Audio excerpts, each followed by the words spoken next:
there are lots of things that I don't agree with what's happened with World Cup racing, but I think that, you know, for that high level of that granular setup and performance, having the resources and everything sort of concentrated towards a high level, providing there's a feeder series to let other riders get there, I don't necessarily know if it's a completely awful thing. I think we were almost the audience was like quite allergic to the idea.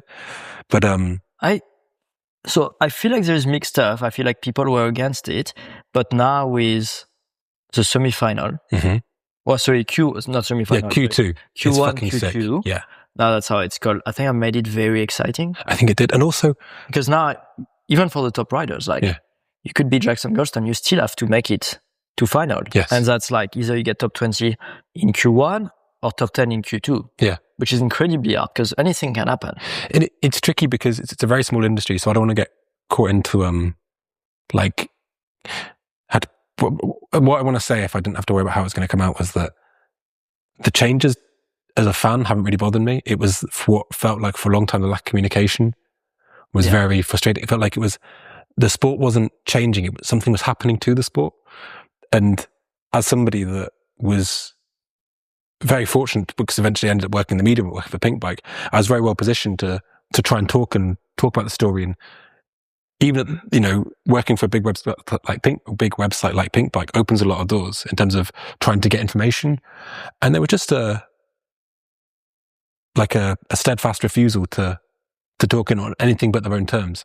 Now that might have actually been like the right political instinct, because in 2 or 3 years' time, who's going to look back and say, you know, like it might have actually been the right, you know, don't explain, don't complain, and just keep on going. But I know as someone that loved mountain bike racing and spent so much of their life trying to get into it and sort of be part of that circus, the fact that I didn't give a fuck about it for a couple of years is bad. I couldn't give a fuck. I was like, you know, same with what sadly what happened to enduro, which is maybe a stronger example. But like there's so many barriers and reasons to not watch it.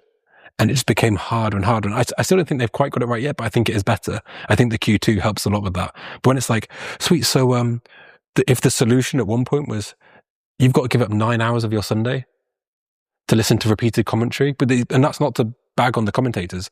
They're in a commentary booth for like 10 hours. Yeah. You fucking leave this camera rolling for 10 hours, it's going to get fucking boring. And I think if the show is too long also, the big thing is it's a sport. Like motocross, supercross, everybody's on track at the same time. Yeah. But like with the rain, there's nothing more frustrating than, I mean, for the top riders, like doing a race run in, you know, dry, good condition, and then it rains for the, you know, second half of the field. Well, so the show can take too long. I think totally. And I mean, and that's another thing that kind of killed my interest was, and we're going to Val di Sole, I think would have been 2024. So not that long ago. I mean, I think last season was actually really good racing, but the season before, and I remember just like, one, that it was the attendance was quite thin. That year I did Fort William, Leergang and Val di Sole. There wasn't an atmosphere. And then there was a 5-minute gaps. So the hardcore fans that were going out, standing in the pissing rain, and they get someone blurring past. Yeah. And I was just like, I don't know, man. It just felt like we were at this thing where like, maybe mountain bike is going to become it's going to have its drive to survive moment. It's going to become the next big thing. But maybe in 20 years, we're still going to be like, you know, 100 people kicking around a muddy field, and that's okay too. It doesn't need to be this hugely commercial, viable thing. It can just be really fucking cool. Yeah, I understand the challenges and why they do that, because they've got the live TV, all the safety as well. Mm-hmm. You know, they need to be able to, but you basically have to wait for one rider to cross the finish line before you can send another one down. So obviously there's a lot of that. But now talking about enduro, enduro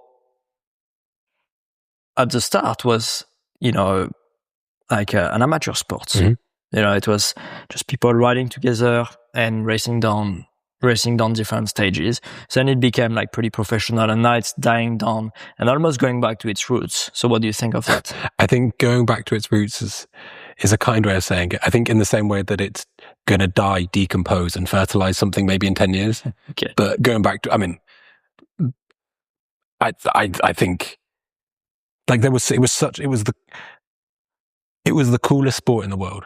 I thought it was fucking sick. And what I thought was really interesting, I don't know if it's maybe an issue, not so much about how we cover mountain bike races, but like a observation of the human condition is like when you just know something cool is happening and it's very exciting, and it's almost like what you don't see makes it more interesting because it builds suspense, and then you're happy to wait until a couple of days later. But when you try and live televise everything or get like an immediacy to the coverage, which is worse then, but it shatters the intrigue. And this isn't something, it's the same with rally. We were just talking about rally, you know, it's a problem that they have, and how to kind of bring the audience along. Yeah. But then I think what's on the other hand, we just mentioned it, but the people are hungry for story. And 6 months later, when they watch Drive to Survive, they know all the results. What they're looking for is behind the scenes. And so what I thought was super cool about enduro is you would go see Sven Martin's photo epics and just be like, and like the little caption, such and such happened. He punctured, or she did this and this happened. And it'd just be like, oh my God, all these like secrets that I'm getting. And when it became like, you would just see people like ride a 2-minute stage flat out, get a camera shoved in their face, and they'd go, yeah, I'm quite tired. What the fuck is that? I don't care.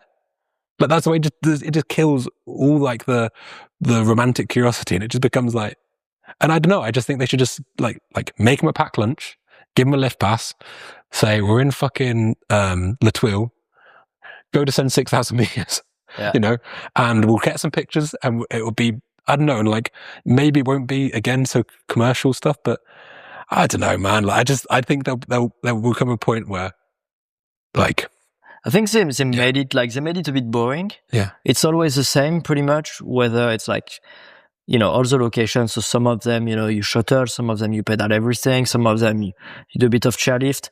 But the format is, you know, 5 stages or 4 stages.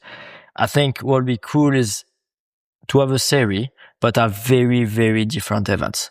One is like mega balance style. One is like quite literally super short stage, but easy to film, and, you know, like pretty gnarly, like almost like 5 downhills. One is like more like trail adventure, you know, much longer stages, like true spirit of enduro. And you get like a bit of that. And also for each venue to have like almost like a prologue, like they do in motocross. I think something it didn't go, I mean, understandably that they didn't go on it, but one of the things I kind of pitched at Pinkbike was this idea of doing like a blackout enduro. Yeah. So you get 10 riders, and you don't worry about series. You kind of go back to its roots, and you pick out like the Andes Pacifica, the BC bike race, not BC bike race, Trans BC, Trans NZ.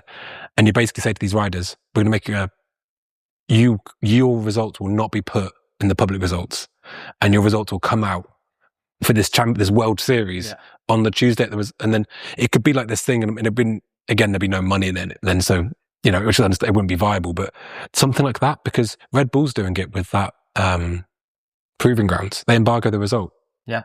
Like maybe the solution is everyone signs an NDA and they actually don't know their times. Yeah. And I don't know. Yeah, I'd watch that. That's interesting. But I think like, so I used to like race locally some enduros. That would have been 2010, 2011. So sport was still like pretty new.